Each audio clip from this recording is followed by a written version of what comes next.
మరో breaking news అంటుంది మనకి. పశ్చిమ బెంగాల్ ముఖ్యమంత్రి ఎవరైనా దానిపై ఉత్కంఠ నెలకొంది. సీఎం రేస్ లో పలువురు సీనియర్ నేతలు ఉన్నట్టు తెలుస్తోంది. అయితే సువేందు అధికారికే ఎక్కువ ఛాన్స్ ఉంటుందని కూడా ప్రచారం జరుగుతోంది. అటు బెంగాల్ సీఎం గా మహిళను ఎంపిక చేస్తారని ఊహాగానాలు వినిపిస్తున్నాయి. సీఎం రేస్ లో సువేందు అధికారి, అగ్నిమిత్ర పాల్, స్వపన్ దాస్ గుప్తా పేర్లు ప్రధానంగా తెరపైకి వచ్చాయి. మమతా బెనర్జీని ఓడించి సువేందు అధికారి చరిత్ర సృష్టించారని పలువురు విశ్లేషకులు అభిప్రాయపడుతున్నారు. నందిగ్రామ్ ఉద్యమంలో సువేందు కీలకంగా పనిచేశారు.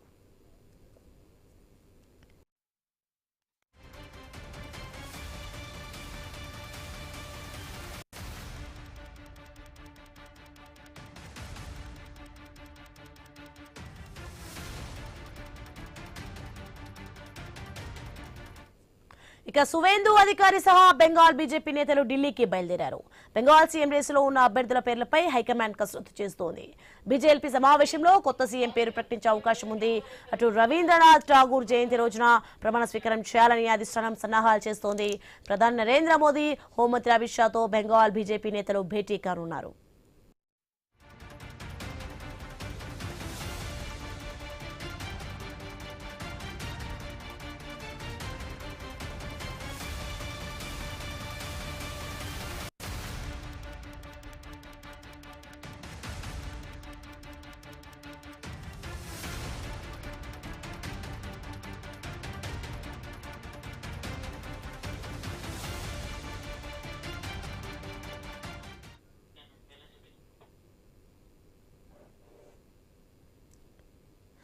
పశ్చిమ బెంగాల్ ముఖ్యమంత్రి ఎవరన్నా దానిపై ఉత్కంఠ నెలకొంది. ఇక సీఎం రేస్ లో అయితే పలువురు సీనియర్ నేతలు ఉన్నట్లుగా తెలుస్తోంది. అయితే సువేందు అధికారికే ఎక్కువ ఛాన్స్ ఉంటుందని కూడా ప్రచారం జరుగుతుంది. ఇక ఇదే అంశానికి సంబంధించి మరింత సమాచారం మా న్యూస్ ప్రతినిధి కిరణ్ అందిస్తారు. మరింత సమాచారం లైవ్ లో సిద్ధంగా ఉన్నారు. కిరణ్, మొత్తానికి చూస్తున్నాం పశ్చిమ బెంగాల్ ముఖ్యమంత్రి ఎవరైనా దానిపై అయితే ఉత్కంఠ నెలకొంది. అలాగే బెంగాల్ సీఎం గా మహిళను కూడా ఎంపిక చేశారని కూడా ప్రచారం జరుగుతోంది. ఏం జరుగుతుంది ఏంటి?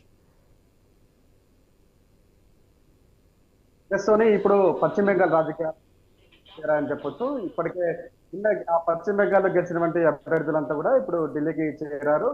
ఇప్పటికే అమిత్ షా, అదేవిధంగా మోదీ గెలిచినటువంటి అభ్యర్థులతో కూడా చర్చలు అయితే జరుపుతా ఉన్నటువంటి పరిస్థితి అయితే ఉంది. ఇప్పుడు పశ్చిమ బెంగాల్ తో పాటు ఇటు దేశవ్యాప్తంగా కూడా ఇటు ఒక ఆసక్తికరంగా చర్చ అయితే జరుగుతున్నటువంటి పరిస్థితి అయితే ఉంది. 15 ఏళ్ల తర్వాత ఇప్పుడు బీజేపీ అధికారంలోకి వచ్చింది. బీజేపీ ఒక చరిత్ర సృష్టించింది. చరిత్ర తిరగరాసినటువంటి పరిస్థితి అయితే ఉంది. పశ్చిమ బెంగాల్ గెలుపుతో కూడా ఇప్పుడు బీజేపీ శ్రేణులు మొత్తం కూడా ఫుల్ జోష్ లో ఉన్నట్టు కూడా తెలుస్తా ఉంది. ఇప్పుడు ఆసక్తికర చర్చ ఏంటంటే ఇప్పుడు పశ్చిమ బెంగాల్ ముఖ్యమంత్రి ఎవరు అన్నదానికి కూడా సస్పెన్స్ అయితే ఇంకా కొనసాగుతుంది. రవీంద్రనాథ్ ఠాగూర్ జయంతి రోజున సీఎం ప్రమాణ స్వీకారం చేయించాలనేటువంటి ఆలోచనతో ఇటు బీజేపీ అధినాయకత్వం ఉన్నట్టుగా తెలుస్తా ఉంది. ఆ నేపథ్యంలోనే సీఎం పీఠంపై ఎవరిని కూర్చోబెట్టాలనేటువంటి కసరత్తు అయితే కొనసాగుతుంది. ఇటు మోడీ, అమిత్ షాతో పాటు బీజేపీ అగ్రనేతలంతా కూడా ఇటు సీఎం అభ్యర్థులకు సంబంధించి రేసులో ఉన్నటువంటి పేర్లను అయితే పరిశీలన చేస్తా ఉన్నారు.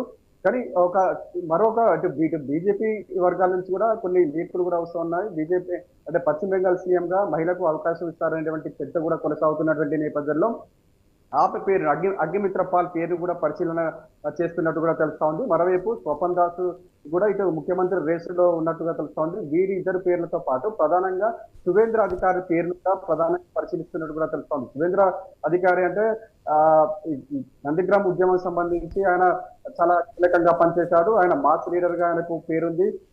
చాలా ప్రస్తుతం అయితే మొన్నటిదాకా ప్రతిపక్ష నేతగా కూడా ప్రధాన ప్రతిపక్ష నేతగా కూడా ఆయన పనిచేశారు. అయితే ఆయనకు ఎక్కువ అవకాశాలు మాత్రం మమతా బెనర్జీని 2 సార్లు ఓడించినటువంటి సువేంద్ర అధికారిపైనే మొగ్గు చూపినట్టుగా తెలుస్తా ఉంది. ఒకవేళ మహిళకు అవకాశం ఇవ్వాల్సి వస్తే గనక అగ్నిమిత్ర పాలకు అవకాశం వచ్చేటువంటి అవకాశాలు అయితే ఉన్నాయని చెప్పొచ్చు. వారితో పాటు స్వపన్ దాస్ కూడా ముఖ్యమంత్రి రేసులో ఉన్నారు. వీరితో పాటు మరో ఇద్దరు పేర్లు కూడా ప్రముఖంగా వినిపిస్తున్నటువంటి పరిస్థితి అయితే ఉంది. ఎక్కువ అవకాశాలు మాత్రం సువేంద్ర అధికారికే ఎక్కువ అవకాశాలు ఉన్నట్టుగా తెలుస్తా ఉంది. ఒకవేళ మహిళకు అవకాశం ఇస్తే ఆ రేసులో ముందు వరుసలో అగ్నిమిత్ర పాలు ఉన్నట్టు కూడా తెలుస్తా ఉంది. ఒకవేళ ఈ రోజు సాయంత్రం వరకల్లా ఒక క్లారిటీ వచ్చేటువంటి అవకాశాలు అయితే ఉన్నాయని చెప్పొచ్చు. మొత్తంగా పశ్చిమ బెంగాల్ రాజకీయాలు మొత్తం కూడా ఇప్పుడు ఢిల్లీకి చేరినటువంటి పరిస్థితి అయితే ఉంది.